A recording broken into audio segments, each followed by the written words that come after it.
welcome back. As I said in the last video, I am doing a little bit of a readathon this summer, so I thought I should quickly just talk about the books that I'm gonna read. I do kind of want to talk about the whole concept of readathons and my experience with them, because I'm a very slow reader. Like, I can read 20 to 50 pages an hour depending on the book. Like 50 pages an hour is like crazy fast for me. And I know people that read like over 100 pages an hour, so I know that I'm a slow reader. I also know that if I try to read a book too fast, I'll just not remember any of it. I've noticed that like with past readathons I've done, like it has been good for my book count, but maybe not as good for the retention. And so that's why I'm creating this whole readathon by myself on my own standards, because I don't know, the most important thing about reading is enjoying the books, I think. That is why I am giving myself 2 weeks instead of 1 week. Oh, 2 weeks instead of 1 week to finish all these books. And yeah, I've chosen them in a way that I feel like is doable for me, and it's gonna make me happy because I will finally be like more on track with my reading goal, but like I won't be overdoing it. You know what I mean? This is very much something for me that I can do, that I feel like is within my reach. I have 6 prompts, so 6 books that I'll be reading over the course of 2 weeks. The first prompt is a translated book. If you're reading in English, it should be a book that was not originally written in English. For this one, I'm going to be reading Heaven by Mieko Kawakami. It says it's deeply unsettling, and that spoke to me. I've heard a lot of good things from the author as well. But yeah, it's short, so it should be doable. And it seems like it's a book that leaves a big impact on people. It's about a Japanese boy who's 14 years old, and he gets bullied like a lot at school because he has a lazy eye. And he starts to correspond via notes with one of his other classmates, who is a girl who also gets bullied a lot. And it's sort of about the friendship that develops between these two people, you know, who are severely bullied, and like how, you know, that relationship blossoms or not. I don't know how it's gonna go. The New York Times called this masterly, an argument in favor of meaning, of beauty, of life. Sounds really good. The second book I want to read is, everyone's been reading them, an unhinged woman book. They've been all over BookTube, Instagram, TikTok, so many unhinged women books. The one that I chose to read is just one that I have been recommended before, so I feel like it's gonna be something for me. I mean, unhinged women books are probably something for me in general, like the term speaks to me. But what I'll be reading is Sylvia Plath's The Bell Jar. It's a classic, and I have always wanted to read it, so this feels like the right time. This is one of the bigger books that I picked, so I'm a little bit scared. But I mean, it's not big. It should be fine. I literally know nothing about this. I don't know what the story is about. I just know it's an unhinged woman book. Let's read the back, shall we? Working as an intern for a New York fashion magazine in the summer of 1953, Esther Greenwood is on the brink of her future, yet she is also on the edge of a darkness that makes her world increasingly unreal. Esther's vision of the world shimmers and shifts.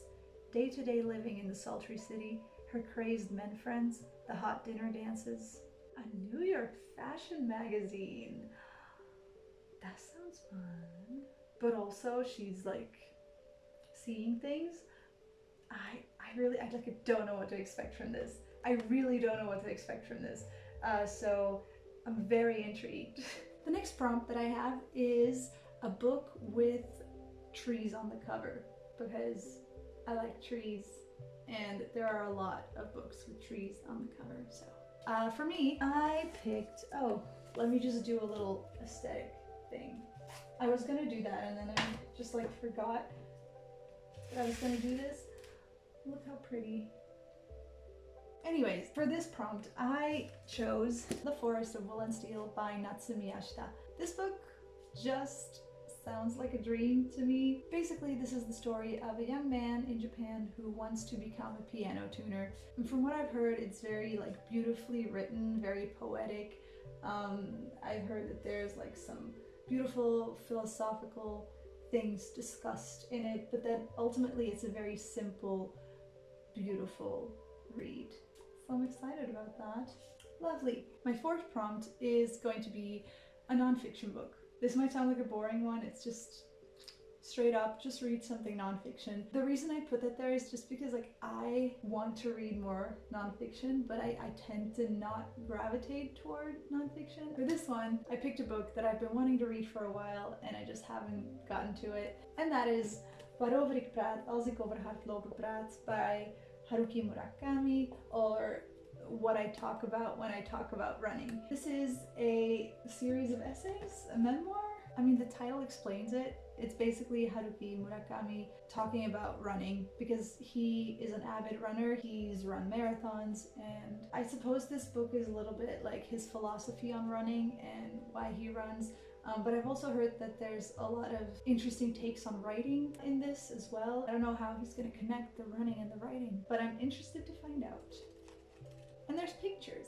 Speaking of pictures, I swear I didn't plan that. But speaking of pictures, the next prompt is read a book with pictures in it. I have a couple options for this, but the book that I most want to read is a book that I only have in digital form. It is called A Year in Tokyo and it's by Christiane Jones. I'm sure you know who she is. She is on YouTube. She has a booktube channel. She talks about books and she's all around just like a really lovely person. Also, if you know Christiane Jones's channel, you probably know that we have a very similar taste in books, and a lot of the books that she recommends I end up reading.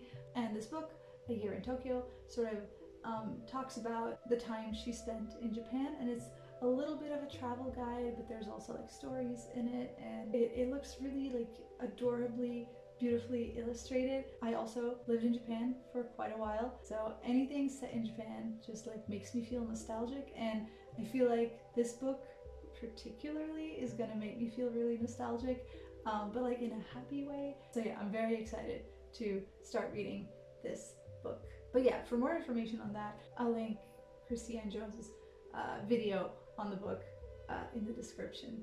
And then for the last prompt that I had, I just wanted something surprising, something fun, you know? So I made the prompt a spontaneous book that you'd never heard of before. What I mean by this is to just go to a bookshop and pick a book that you don't know anything about and just go with it, you know? Because otherwise we're always reading the same couple of books that everyone's recommending. So, you know, just go to a bookstore and just pick out a book. So that's what I did. I went to a bookshop and I found a book that I got really excited about. Ruth Ozeki's Time Code of a Face. I didn't know this book existed. Why is it dirty already? But I do know Ruth Ozeki. She wrote A Tale for the Time Being, which is one of my all-time favorite books. I read that book like 10 years ago. I read it when it came out, which is quite a while ago. A Tale for the Time Being is a beautiful, beautiful book.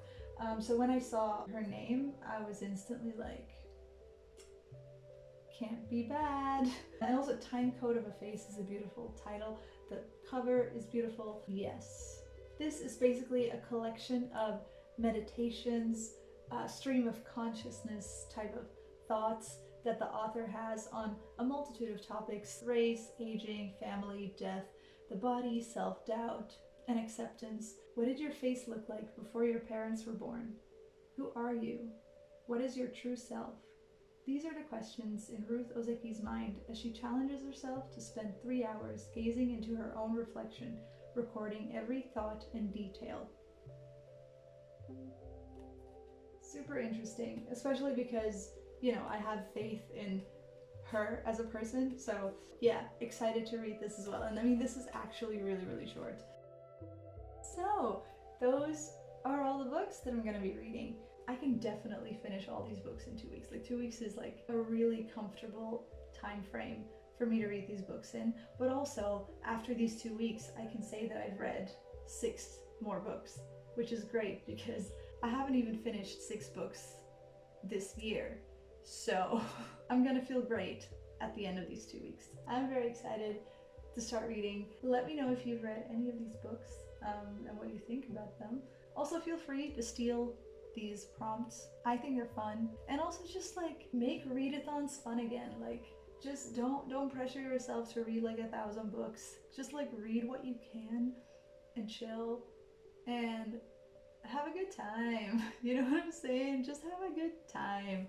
As you can tell, my voice is kind of disappearing. I think I have a cold. It's a thing. Don't worry about it. I think that's all I had to say for today, so I'm just gonna leave here. I hope you have a wonderful day, and I'll see you in the reading vlog, I think. Bye!